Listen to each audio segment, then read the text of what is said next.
Co-presented by Aditya Birla Group, Big in Your Life. Co-presented by Star Health Insurance, the health insurance specialist. Co-presented by JK Pancherghat Tire. अब हवा नहीं निकलेगी. Powered by NECC. Sunday हो या Monday, रोज खाओ अंडे. Co-powered by Dish HD, cricket का असली partner.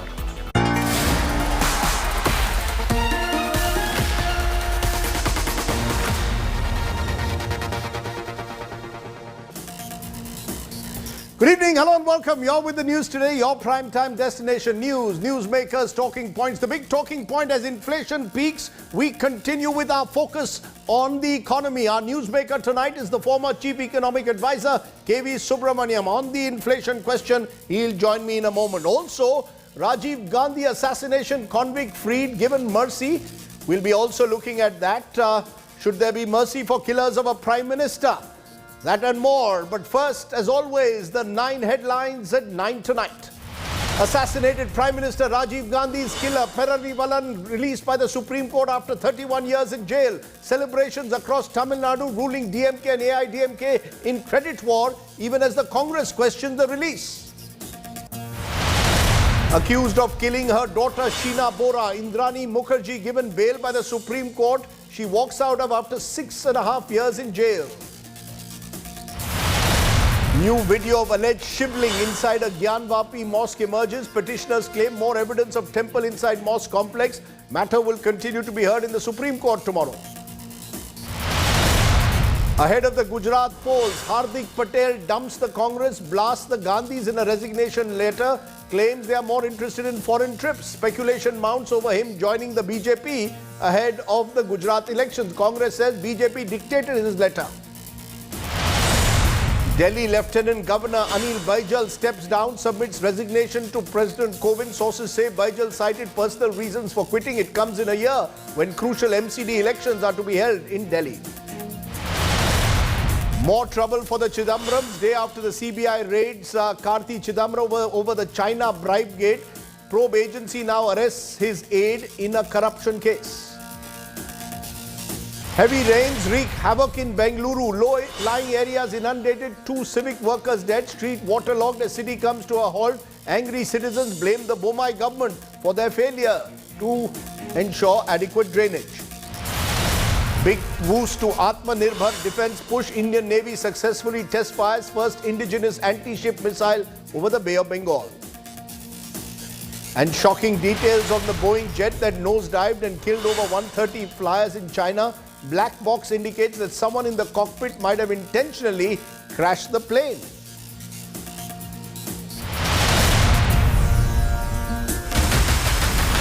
Wholesale inflation at 17-year high crosses 15%.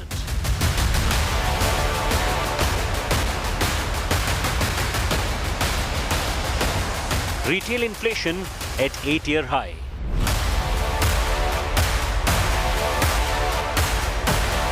Wheat production and procurement drops.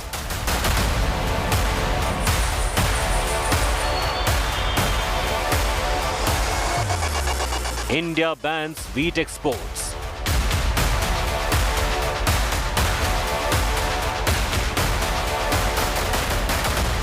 Rupee at all-time low against dollar.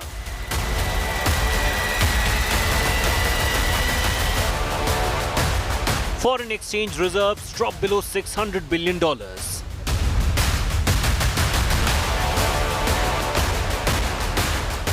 Is the India story in trouble?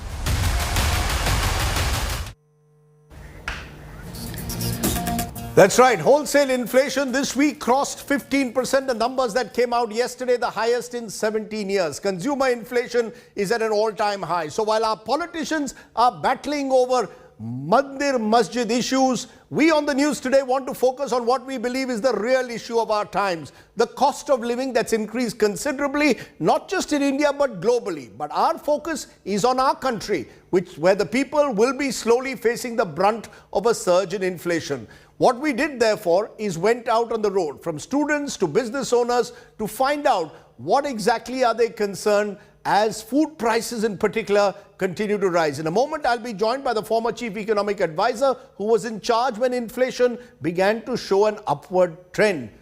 Mr. Subramaniam will join me, but first, our top story tonight. Fuel prices at all-time high. Retail inflation highest in 8 years. Loans getting costlier after the RBI's repo rate hike. The common man is facing the brunt of the inflation surge. In Mumbai, students are facing problems in buying study material. Travelling costs are also burning a big hole in their pockets. As a student, for me, it's really difficult to travel for basic commodities and everything. And especially for PG students who are staying here on rent and stuff, gas prices have increased a lot. It's like $1,000 for a gas cylinder. Books खरीदने में pencil pen when ये सब खरीदने में बहुत तकलीफ होती है जो महंगाई बढ़ गई है ना इसके बहुत तकलीफ हो रही है सबको From cooking oil to food items, everything is now costlier. The Aam Aadmi is now forced to manage their budget within their limited incomes. From students to business owners, inflation has spared no one.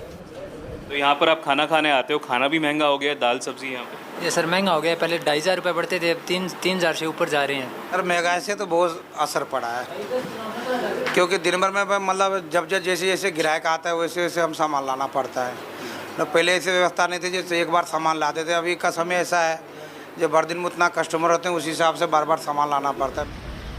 In the national capital, the CNG price hike is keeping the meter down of the autos. In Uttar Pradesh's Mahoba, the Congress staged a protest over the rise in prices of essential commodities by cooking food on mitti ka chula. Badly hurting, the common man is looking up to the government for some relief. Bureau Report, India Today. And joining me now as part of our continuing series talking to policymakers, Dr. Krishnamurthy Subramaniam, former chief economic advisor, was chief economic advisor till December, remember.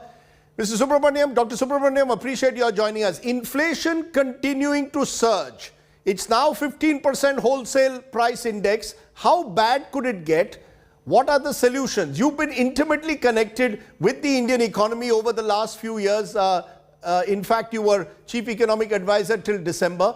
But when I look at wholesale price inflation spiking, rising prices across food and other commodities, is this purely a result of a global crisis? Or will you now concede there is something intrinsically wrong because it's 13 months in a row, Mr. Subramaniam, we've had double-digit inflation in the country, including the period when you were chief economic advisor last year?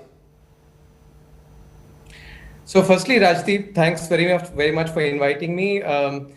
First, what we have to do is, we have to look at CPI inflation, not WPI inflation, because what the consumer really looks at and what the consumer feels is the CPI inflation, and monetary policy itself is actually based on CPI inflation as a benchmark. So, I would want to correct you to tell you basically that the statement that you made about inflation being, at a high double digits for more than a year, etc., is incorrect because, the viewers might think that is basically CPI inflation. CPI inflation had been very much in control as long as, till December at least, it was. Dr. Subramaniam, with due regards, I will stop you to say I mentioned wholesale price inflation has spiked. But even Dr. Subramaniam, retail inflation has risen last month in April to a high of 7.79%. So let's not beat around the bush, sir, this time.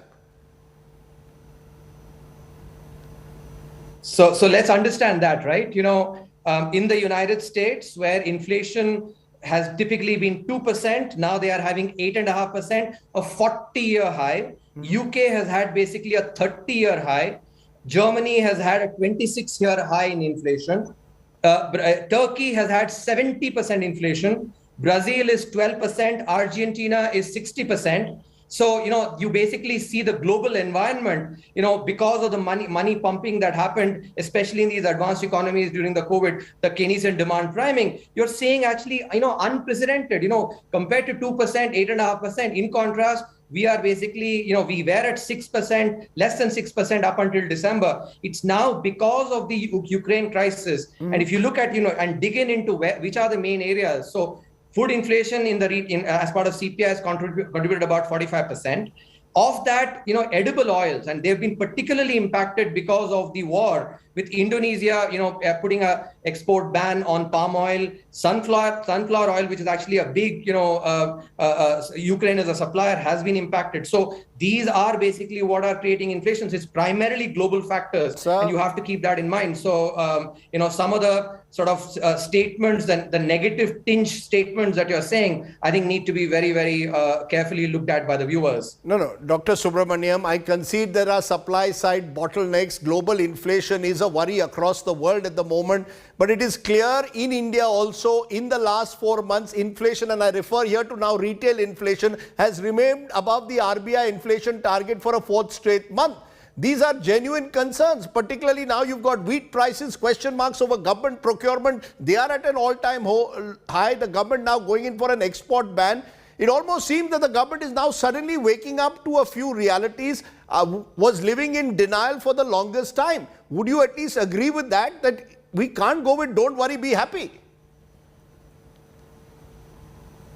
Rajdeep, I'll be blunt. I have done interviews with you over the last several years. Especially over the last 6-7 years, you tend to focus only on the negatives. Even when there are many positives, and the fact that the current inflation environment is primarily because of the global factors, and I've given you the data for that as well. Yet you are continuing to basically just mention the same point. I think you have to be very, very careful in making sure that our viewers get the right impression that inflation is primarily because of global factors. And if anything, and I mentioned this before as well, before this war, India was singularly, noteworthy in a positive manner in the way we actually had managed inflation, recognizing the supply side shock. Now, as for wheat, for instance, very well that Ukraine is a big exporter. I just mentioned Indonesia has basically, has banned exports of oil, and so oil has been a big contributor. In fact, almost 20%. So these are all global factors over which India has no control. Sir, India has certainly control over wheat prices, where there are questions over procurement and production. But I want to ask you again, you are saying I am looking at the bad news. Perhaps I am, because that is my job. I look at the bad news. I look at the rupee falling. I look at consumption still not picking up. I look at these inflation numbers. You feel I am wrong only looking at the bad news. Please give me the good news. First, will you at least concede that the bad news also needs to be looked at? And I'm happy to listen to the good news also from you about the economy. Yeah, and let me then compare actually with a time when you actually used to look at the positives far more. During the global financial crisis, the rupee depreciated by 56%. We had inflation that was basically in the double digits for 18 months, and this was retail inflation. We had a fiscal deficit that was 2.5 times that of the rest of the peer economies. We had a current account deficit that was close to 6%. We were part of the fragile 5. In contrast, what have we basically delivered here? Fiscal deficit of 90% of peer economies, current account surplus. Right. We have actually, if you look at the depreciation itself, it's been 0.06% compared to 60%. How many more good news do I need to give you for you to basically stop portraying all the time, in a negative manner, especially over the last 6-7 years? No, you're now asking me to compare 2008 to or 2009 to 14 when Manmohan Singh was in power with now what's happened in the Modi Raj. But I still want to ask you, if I continue to call it a difficult, adverse economic situation, what do you then see as the way forward? We are in 2022. Forget about the past. We can only sit, we can't only sit and blame the global economy, surely. What would you like to see happening to change the story? What would you believe needs to be done to turn the corner, especially when we seem to be heading for a period of high inflation? Or are you telling me this is something we are going to have to live with because of the global factors remaining uncertain?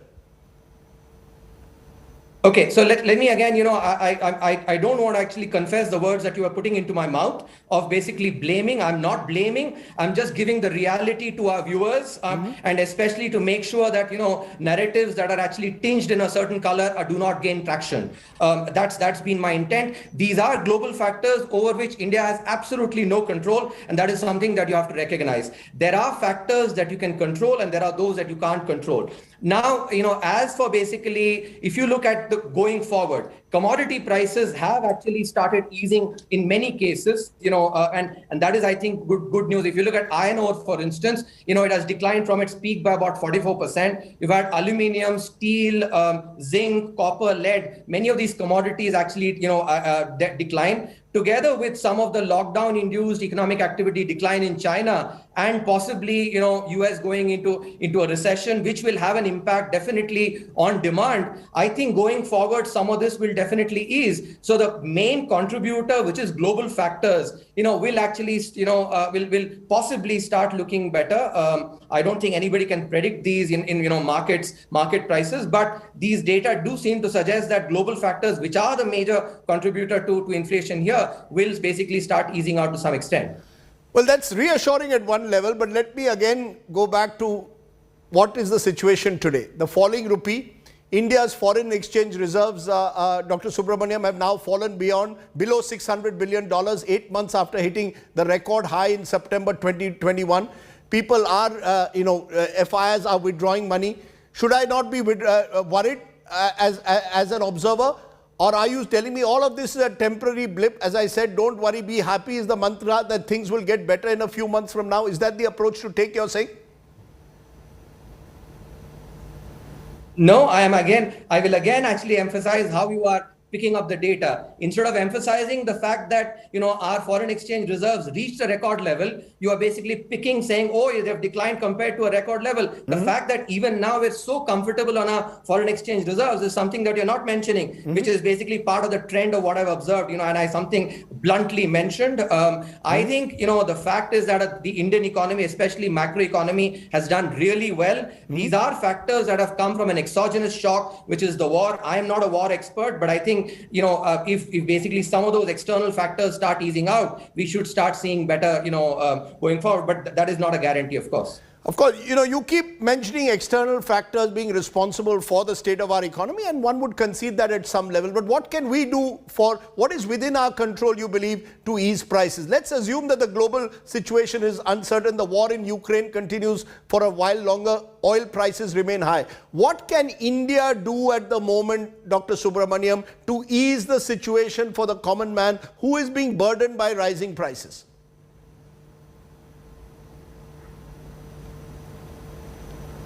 So I think, firstly, as you've already seen, monetary policy, there has been some move. And I would, I think monetary policy has to walk the tightrope in ensuring that the, GDP growth is basically, not affected materially, balancing the inflation versus, GDP growth, recognizing that, most of these factors are exogenous, which we have no control over. That's something we have to, at the same time, while typically, if you look at food inflation, two main contributors have generally been pulses and oil. I think, pulses seems to have not been that big of a problem. Oil is, and I think that's something we have to work on, because as I have mentioned earlier as well when I was in office, that primarily these come from supply side aspects, and therefore we need to work on, ensuring that, some, especially oils, we are trying to sort of find substitutes. And I think, it is not, if food demand remains basically what it is. It doesn't change very much.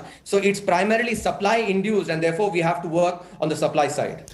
Right through this interview, I'm good to see you in such a combative mood, Dr. Subramaniam. It's almost like watching your favorite Umran Malik or my favorite Umran Malik playing the IPL. It seems to have made you combative. What you are saying is easing the supply side, therefore, is the key. Am I correct? That the government's challenge is to ensure that supply chains are not blocked to the maximum extent. That would ease prices. Would I be correct in saying that? Yeah, I would respond that, given that now I'm just an academic, I actually can take your bouncers and hit them for sixes. Earlier, I had to actually hit them for fours. You know, that's a very nice way of putting it. Both of you and I are cricket fiends. But what broadly do you see the present system? What can be done to improve the present system? I come back to it. There's a sense that, for example, when global oil prices were low between 2015 and 18, they remained high in India because of duties.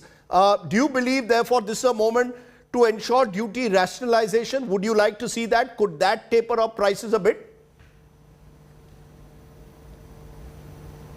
No, I actually, as I said, see, supply side is primarily, a medium term aspect. That is what we have to work on. I've emphasized this earlier as well. Indian economy, if you look at, we have to continue working on relaxing the supply side constraints. I think, given some of the demand side aspects, as I said, US, economy basically it will not heat up. If anything, will cool down. I think, Europe also demand is likely to be lower, and China, given basically what it's going through. I think some of the demand side pressures that there have been, and the central banks there are cutting down on, basically they're actually raising and reducing money supply. So we should see overall demand coming down, I think. But from our side, I think we have to focus on, some of the fixes, especially to pulses and oil seeds in the medium term, but pulses and oil seeds together actually in the medium term. You didn't answer petrol duties. Should they be rationalized? Aren't they much too high at the moment? Should there be rationalization to ensure the burden doesn't pass on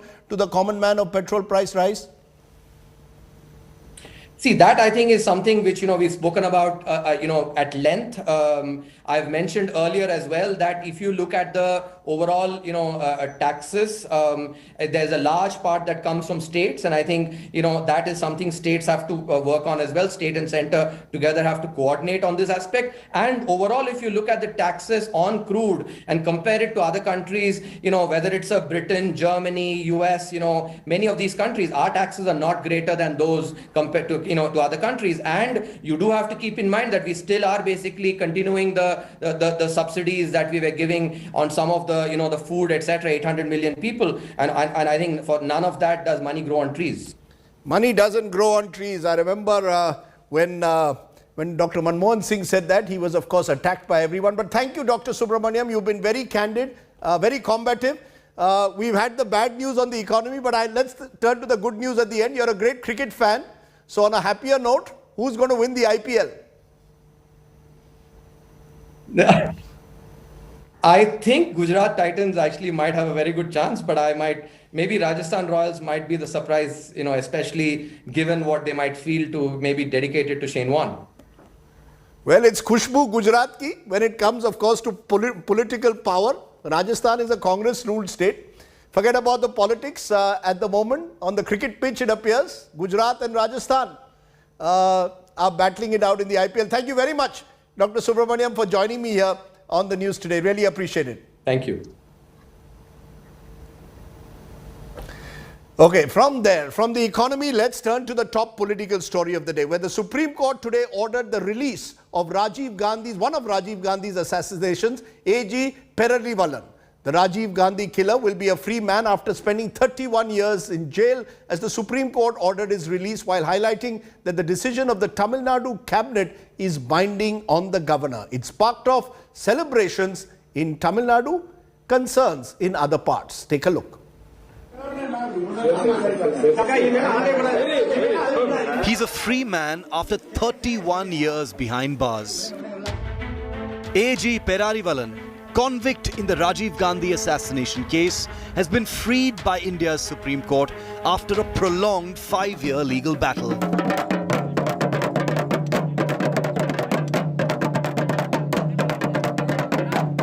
அம்மாவுக்கு ஒரு மிகப்பெரிய relief கிடைச்சிருக்கு. அதான் மிகப்பெரிய எனக்கு அவங்களுக்கு நன்றின்னு ஒரு வார்த்தையில் சொன்னேன்னு வச்சிங்களேன், அது மிகப்பெரிய சடங்காக இருக்கும், அது ஃபார்மாலிட்டியாக இருக்கும். அந்த ஃபார்மாலிட்டியை நான் சொல்ல விரும்பலை. ஏன்னா அவங்களாம் இல்லைன்னா நான் இன்றைக்கி இந்த நிலைமை இல்லை. மீடியா பீப்புள்ஸ் நீங்கள் எல்லாருமே எனக்காக பேசியிருக்கீங்க. எனக்காக பேசுனீங்கன்றத விட நியாயத்துக்காக பேசியிருக்கிறீங்க. The Supreme Court flayed the state's governor, reiterating that the decision of the state cabinet is binding on him. this verdict will also benefit the rest of the persons who've been convicted in the Rajiv Gandhi case. The lawyer says that we are still looking for the actual culprits, and this is a political question that could possibly be raised once again. Of course, we've seen the response from the Congress. We saw Sonia Gandhi, Rahul Gandhi coming in saying that we forgive Nalini, we forgive Perarivalan. But here is the question of the governor's powers, that the Supreme Court has very clearly said governor could not have kept this decision pending in this manner. Perarivalan was arrested in 1991 after it was found that he had supplied two 9-volt batteries to the main conspirator in the Rajiv Gandhi assassination. The batteries were used in the bomb to kill Rajiv Gandhi in Sri Perumbudur, Tamil Nadu. Celebrations broke out in Perarivalan's residence soon after the judgment. இந்த 31 ஆண்டு காலம் ஒரு மனிதனோட வாழ்க்கை சிறைக்குள்ள கழிஞ்சது அப்படினாக்கா உட்கார்ந்து ஒரு வினாடி யோசித்தா அப்பதான் அந்த வலி வேதனை என்னங்கிறது எல்லாருக்குமே புரியும். அத கடந்து வந்தாச்சு என் பையன். Perarivalan's release sets the ball rolling for the release of other convicts as well. 32 ஆண்டு கால வாழ்வு சிறை கம்பிகளுக்கிடையே தொலைத்திருக்கக்கூடிய அந்த இளைஞர் இன்று விடுதலை காற்றை சுவாசிக்க இருக்கிறார். அந்த பேரறிவாளனுக்கு என்னுடைய வாழ்த்துக்களையும் வரவேற்பையும் நான் தெரிவித்துக் கொள்ள விரும்புகிறேன். அது வந்ததற்கு பிறகு சட்ட வல்லுநர்களோடு நாங்கள் கலந்து பேசி, வழக்கறிஞர்களோடு கலந்து பேசி, அதற்கு பிறகு அவர்களையும் மற்றவர்களையும் விடுதலை செய்வதற்கான முயற்சிகளை தமிழக அரசு ஈடுபடும். While the Gandhis have publicly said that they forgive the killers of Rajiv Gandhi, and Rahul Gandhi has even said that he has no objection in the Perarivalan release, the Congress, it seems, has done a complete U-turn to fire an opportunistic salvo at the BJP. We are deeply saddened by the decision of the Supreme Court. Prime Minister Shri Narendra Modi and his government need to answer today. Is this your duplicity and double speak on terrorism? There's been a massive campaign in the state of Tamil Nadu for the release of Rajiv Gandhi assassination convicts, and the Supreme Court's order of releasing AG Perarivalan, one of the convicts, is considered as a massive victory by DMK government, and now CM MK Stalin has said that he will do whatever it takes for the release of the other 6 convicts. But the jury is out on the larger debate as to what kind of message does releasing a convict who was convicted in the murder of a former Prime Minister sent. Vivian, Pramod Madhav, for India Today. So should mercy be shown to Rajiv Gandhi's assassins or those involved in the assassination plot? Should other convicts also be freed? Has the Congress taken a U-turn? Remember, the Gandhi family at one stage seemed ready to give mercy to the assassins. Supriya Srinath, Congress's spokesperson, is with us. Aryama Sundaram, senior Supreme Court advocate, with us. Manu Sundaram of the DMK with us. And earlier I also spoke to DR Karthikeyan, former director CBI, who handled that case. Appreciate all of you joining us. I began by asking Mr. Karthikeyan, how do you react to the Supreme Court order that sets Perarivalan free? Do you believe it's the right order? It was very much on expected lines. I anticipated this verdict, and I respect the Supreme Court's verdict. Now, when that death sentence was commuted first to life term, one of the reasons cited by the campaign to get him freed was that he had spent more than 14 years in jail. Does that argument cut for you, Mr. Karthikeyan? See, there was an interpretation differently at different stages. I know there have been instances where people held guilty of murder, convicted for murder, and they have been released on 7 years, 6 years and all that, also giving various remissions by various state governments. But this is a terror case, Mr. Karthikeyan. Should terror convicts be freed? Should their sentences be cut short? Does that set a precedent? The question is whether a person convicted for a terrorist offence and sentenced to death, when that punishment has been commuted to life imprisonment, whether it should be treated like any other murder case, or when say life sentence should be for life or not. That debate has been going on for a long time. In some countries, life means till the end of the life. Other places, they have been commuting it on various provisions. So this is to be settled. As things stand, it is ultimately for the Government of India and Parliament and of course the highest court in the land to interpret it and give a verdict. Let me therefore take it to the political and legal dimension now. Supriya Srinath, the Congress has come out and said that they feel that this reveals the weakness of the Modi government. Why should the Modi government be held responsible for what the Supreme Court has done? The Supreme Court has said that Perarivalan should be released. Surely the Gandhi family themselves were talking about mercy to the convicts of in the Rajiv Gandhi assassination till a few years ago. So multiple questions there, and I will answer one by one. I will begin with what the Gandhi family had said. Now, whether it's Priyanka Gandhi or Rahul Gandhi, in fact, Mrs. Gandhi herself, I think you'll at least empathize and understand there's something called closure. You can't live with deep-seated pain and deep-rooted hatred. And I think in their personal capacity, they want to be, they were magnanimous, they wanted to forgive, they wanted to put it behind them, and they wanted these people to be given mercy. This is in their personal capacity. But please understand what happened back then. This was an assassination of not just a Congress leader, but assassination of India's former Prime Minister. This was a terror act against the state of this country, against the state, against India. And so the only question that I'm asking is, and it pains me a little, to see these celebrations, he's almost being treated as a martyr. I mean, let's get one thing out of the way here. This man is a convicted assassin of no less than India's former Prime Minister and 15 other people. The celebrations are taking place with the, ma'am, I'm sorry to interrupt. Before, let's be clear, the celebrations are taking place in Tamil Nadu across the political divide, including your ally, the DMK. It's Mr. Stalin and others who have also been very involved in the release process. So the Congress party says one thing in Delhi and says one thing in Chennai. No, I'm coming to that if only you do not interrupt me. I will now say, why are we blaming the BJP?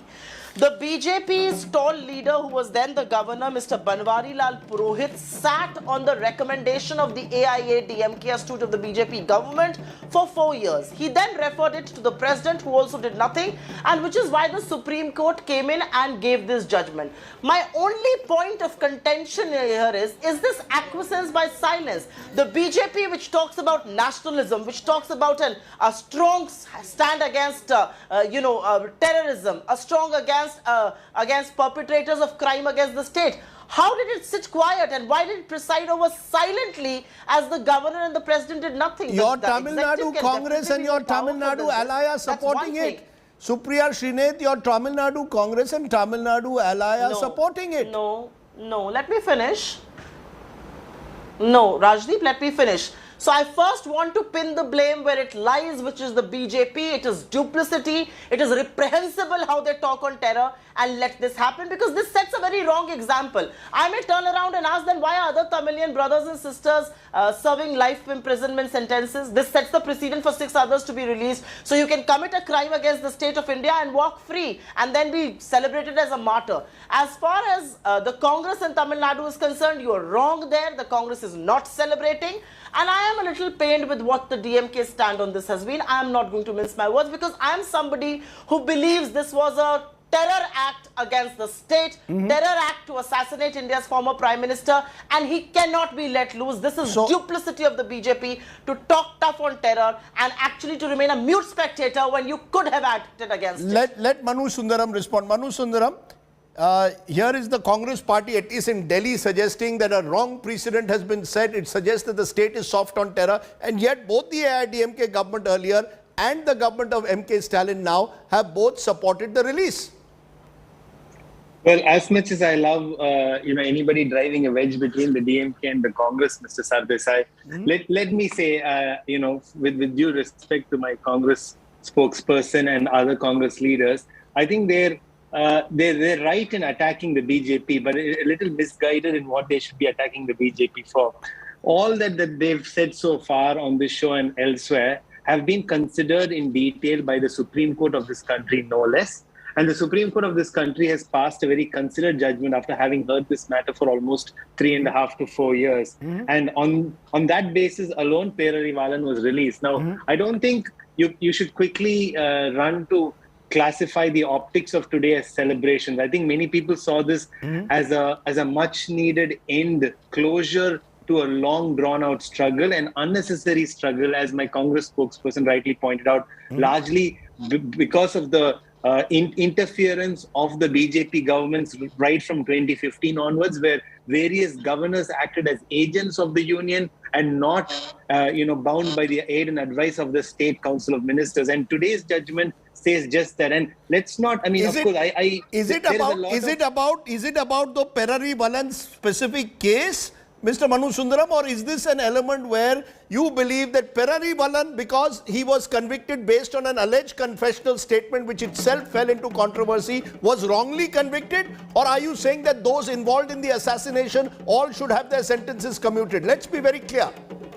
Very, very simple answer to that. The judgment today and the case so far does not go into conviction or acquittal. It's not about whether he has done a crime or not. It is purely on whether he should be considered for pardoning. Pardon by nature under Article 161, Mr. Sardesai, you know this, and Senior Advocate Aryama Sundaram knows this better, already means that the person has accepted their crime and they're saying, please pardon me. I've shown reform. I have become a better person. My conduct in prison. Right. Now, very simply, during the trial and until the conviction or acquittal, you look at the crime. But after that, once a person is in prison, you look at the criminal and you say whether that person has reformed. Today's judgment specifically says this person has spent 30 years. He has done so much good. He has learned. He is reformed. Now, if the prison system is not to reform a person and rehabilitate and reintegrate a person back into society, what are we doing in prisons across the country? Can I just take what you've said? No, 1 minute. Can I take what you've said? Aryama Sundaram has been listening patiently. Because the fact, Mr. Sundaram, as you heard there from Manu Sundaram, that he is claiming this case should be looked at in terms of the system for a presidential pardon. Do you believe, though, this is a terror case? Now, today it's Perarivalan. Tomorrow, others in similar situations could claim pardon on the basis that justice has to be reformative and not just punitive. Do you agree with that? Does this set a precedent for others? And is that precedent a positive one or a negative one? Rajiv, I'd like to address your question from two aspects. One is the socio-political aspect so far as Tamil Nadu is going, which has a lot to do with the so-called celebrations we are going on, which is where even a Congress ally like the DMK is supporting the release. That is one aspect. The other aspect is the fact that such a person his sentence has been commuted or parole given, however you want to term it. The point of the matter is, the man has spent 31 years in jail. The fact is, it was because of the Congress government's apathy in the matter that after a death sentence was given to these people, when their mercy petition was pending, for more than 10 years their mercy petition was not considered. It sat on the desk of the central government at that time, which was the Congress party. Nothing was done at all, which is why the Supreme Court, applying Article 21, saying waiting for your mercy petition and being in death row for 10, 12 years is in itself a form of torture, commuted it to life imprisonment. Once commuted to life imprisonment, the issue then arises after spending 31 years in jail. Can the state government, within its powers, if it feels that the person has reformed or otherwise is fit to come back into society, can it be commuted? Can parole be given? Now, here, the state government has the power to recommend. And the governor, under Article 161, is the one vested with the power. But he has to act on the advice of the state cabinet. So the governor actually could not have sent it to the president at all, because otherwise it's nullifying the governor's role under 161. And the central government and the stand being taken that if it's a 302, then it must go only to the president is completely wrong. So therefore, the governor's not acting on it for 3 years when he was advised to do so by the state government and was bound by that advice was clearly unconstitutional. Now, the socio-political aspect, you must understand why even the Congress ally is celebrating like this, is that at that given time, the sympathy of Tamil Nadu to a very great extent, the sympathy of the state was completely with the Tamils. So far as the Sri Lankan issue was concerned, it was completely with the Tamils. And much of Tamil Nadu felt that the government of India should not involve itself in assisting the Sri Lankan government in dealing with the Tamils, which is why you find that the state governments in Tamil Nadu are, for political reasons, required or forced, let me say, to make such a suggestion of commuting these sentences and letting them off after 31 years. So therefore this is a political decision. To their electorate. So therefore there's a legal aspect and there's a political aspect. The worry, of course, is when the political aspect takes over in cases, sensitive cases like this. Can I please comment? Yes, Supriya Shinet. Why don't you've been waiting anxiously? Go ahead. Because you're hearing the political context in which this has happened. Forget about the political context and the legal context for just a minute. I think the question that we need to ponder over is this how we are going to treat hardened criminals and hardened terrorists who do acts of terror against the state? If this person's name was not what it was, and if this person's name was X and he had committed a crime against the state, would we be as forgiving? He spent 31 years in jail. I'm all for humanitarian approach. I'm all for forgiving. He spent 31 years in jail based on a confessional statement. So are you telling me that next time, and God forbid if it were to ever happen, a man commits a crime like this, he should spend some years in jail, has a confession statement, he should be out and celebrated as a martyr, and everybody should jump in his defense? Is that what we are going to do as a civilized society? No, civilized society treats terrorists with arm, not with kid gloves. I hope you know that he has claimed that he did not know that the battery he gave would be used for a bomb. Former Prime Minister. Ma'am, his role is under question itself. He has spent 31 years when his role, he was not Nalini. He was not the suicide bomber. Rajdeep, we are not debating. No, Rajdeep. Where you're wrong is, and you're taking the debate, you're derailing the debate because the Supreme Court has not given a verdict on whether he was convicted right or wrong. Yes. The Supreme Court has simply let him free. We are not debating his conviction. We are not debating whether his confession was treated right and whether the court was right in treating that conviction and all of that. We are debating, should a man like him be walking free, and should sections of the political class treat him as a martyr, and should the BJP have stayed quiet and make a lot of noise about, and hypocritically a lot of noise about terror and being hard on terror, when you're actually just staying quiet? I mean, what did the governor do? Sat on the file. What did the president do? Sat on the file. The Supreme Court had to take a decision. Why did the executive not act? We can effectively say, though 31 years is a long time, he has been in that sense punished, and it now boils down to whether you believe that commutation, you're not that forgiving. There may be others who are. I will give you one last quick word, Aryama Sundaram. Because this is an act of terror against my country. What is the message the Supreme Court has sent out? I just have 1 minute. What is the message you believe, Aryama Sundaram, the Supreme Court has sent out very quickly? The Constitution of India shall prevail.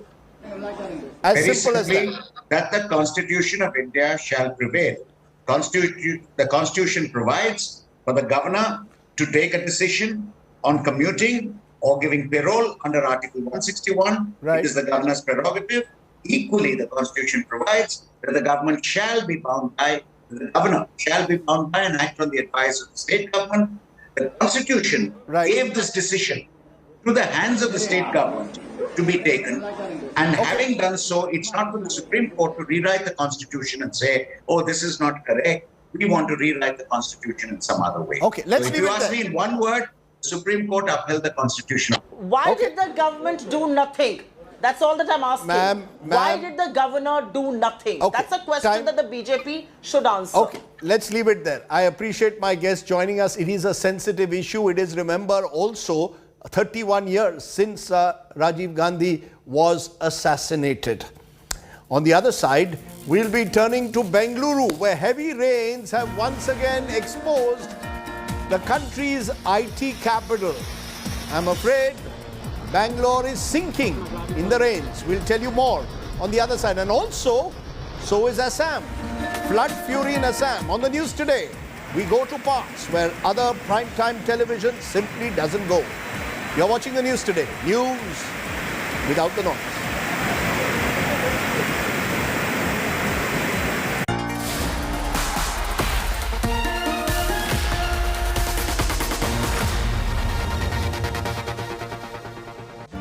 Make your media plan smarter with India Today Live TV on your connected devices.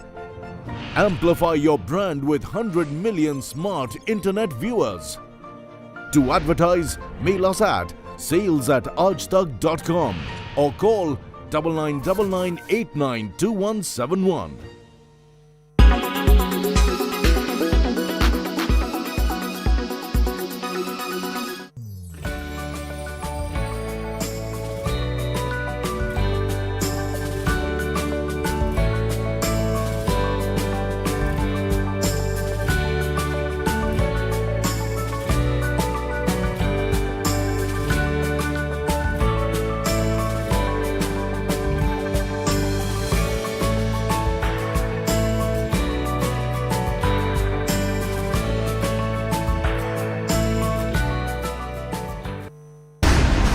The Ukraine-Russia crisis is ongoing after a month. Russia confirmed that it had fired a new hypersonic missile during bombing raids in the city of Mariupol. But what are hypersonic weapons? How do they attack the target? Considered the next generation of weapons, these missiles are characterized by their ability to travel at speeds of more than Mach 5, or 5 times the speed of sound. There are two types, the hypersonic cruise missile and the hypersonic glider. The latter is carried by a ballistic missile. The glider separates from its missile to reach the upper atmosphere above 50 kilometers. Then it hovers at hypersonic speed towards its target along an unpredictable trajectory. Anti-missile or anti-aircraft defense systems. Without propulsion, it gradually decelerates and can perform evasive actions such as zigzags to reach its target by thwarting opponent interception systems. The cruise missile, meanwhile, has its own propulsion in the form of a ramjet with supersonic combustion. Once in flight, the missile moves at high speed before diving onto its target. This missile flies at a lower altitude than the glider at around 20 to 30 kilometers and can maneuver in full flight, which is its advantage.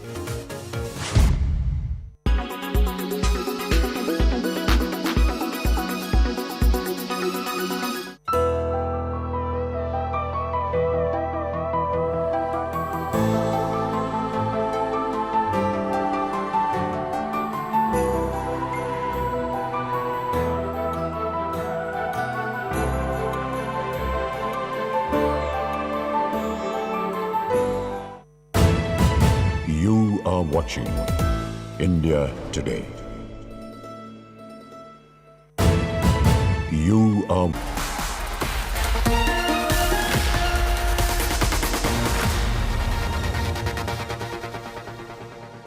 It's an annual ritual in most parts of the country.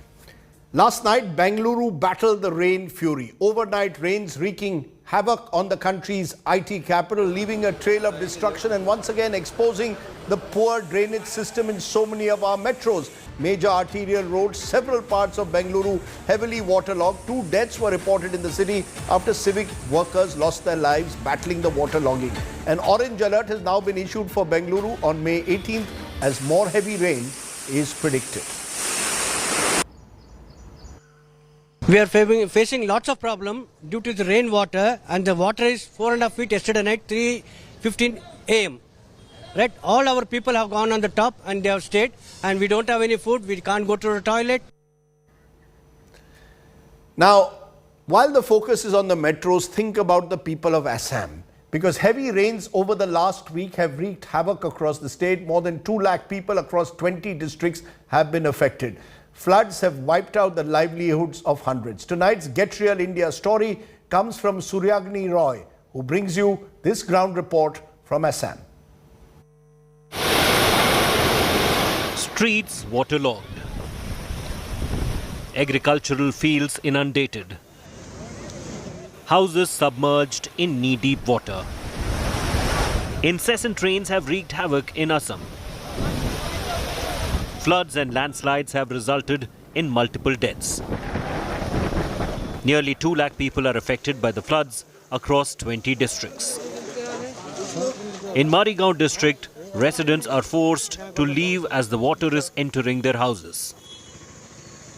Problem মানে কলে যাওয়া যায় না, লেট্রিনে যাওয়া যায় না, বাথরুমে মানে যাওয়া যায় না, মোটর উটর সব জলের তলে ঢুকে গেছে, কষ্ট হইতাছে, ঘরেও জল ঢুকতাছে, মানে সমান সমান হইছে। কি সমস্যা, জল আইসা তো বহুত কিছু নষ্ট হইতেই আছে, গদ্দরের লেত্রা মেত্রা এগুলি হইছে, জলের লাগিল তো অসুবিধাই বিরাট। ये पानी इतना तक आ गया, दिक्कत क्या क्या होगा? दिक्कत क्या होगा, अब मैं यहाँ पर नहीं रहूंगी। नहीं रहेंगे, कहाँ जाएंगे? हम उन्हीं घर चले जाऊंगी। मेरा तो मेरे पति, मेरा एक लड़का है, एक लड़की है, और कोई नहीं है। Heavy rains have also hit livelihoods in Marigaon. आज सुबह से ज्यादा हुआ है, ज्यादा हुआ है। और बारिश कब से हुआ? बारिश तो 20-22 दिन हो जाएगा। यहाँ से गर्म पानी बोल के एक जगह है, तो वहाँ पे गेट है जो कपिली का, तो वो हम लोग सुना है कि वो गेट तोड़ दिया है। अच्छा, तो मतलब कपिली नदी में उसका ओवरफ्लो हो रहा है, पानी आके, तो यहाँ पे आपका कितना नुकसान कितना होगा? बहुत नुकसान है मेरा, इधर मच्छी भी बहुत था इधर, कम से कम 1 लाख का तो मच्छी होगा इधर। हाँ, 1 लाख का मच्छी होगा। National and state disaster response forces are now carrying out rescue and relief operations in the flood-hit areas of Assam. Locals claim that they are facing a lot of financial issues just due to this particular natural calamity that Assam is facing. As we can see that the rainfall has stopped and there is sunlight, but the tragedies that are affecting the lives of these people seem to have just begun. With camera person Prasun, this is Suryagni Roy for India Today, Assam. The annual ritual in Assam. During elections, the politicians claim they'll get the situation under control, but you're unable to battle nature's fury. Unfortunately, the tyranny of distance means Assam often doesn't make it to primetime news. But we will cover every part of the country. Our good news today's story, therefore, comes from Uttar Pradesh's Noida, where Anjani Rajgopal has been running an orphanage for the past 38 years. Her selfless service has changed the lives of hundreds. Manish brings you tonight's good news today's story. You stay well, stay safe. Good night. Jai Hind. Shubhratri. Namaskar. Anjana Rajgopal is a mummy to everyone. She never married, choosing to become a mom to hundreds of orphans who need her care. Anjana runs the orphanage Sai Kripa in Sector 12, Noida, on the outskirts of Delhi. Her mission started 38 years ago. बच्चे घर घर जाते थे चंदा इकट्ठा करने के लिए, ड्रम और नोटबुक लेके। तो जैसे इनकी जो ड्रम की आवाज़ आती थी तो लोग अपनी खिड़की दरवाज़ा बंद कर लेते थे। तो कुछ लोग तो दे देते थे दान में, पर कुछ लोग खिड़की दरवाज़ा बंद कर लेते थे। तो बुरा लगता था कि ऐसा क्यों हो रहा है। The first child she took into her care had a narrow escape from possible death. Anjana says she saw a man was trying to harm a disabled child when she rescued the child. पहला जो adoption हुआ था वो है कि रजत नाम का एक बच्चा, रजत नाम हमने दिया क्योंकि ना वो बोल सकता है ना सुन सकता है, और फिज़िकली भी वो हैंडीकैप था। और ये करीब 10 साल का लड़का था।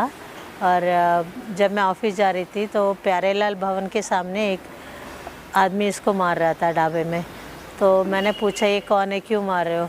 तो उन्होंने बोला ये खाना मांगता है और हम इससे छोटा मोटा काम करा के उसको खाना दे देते हैं।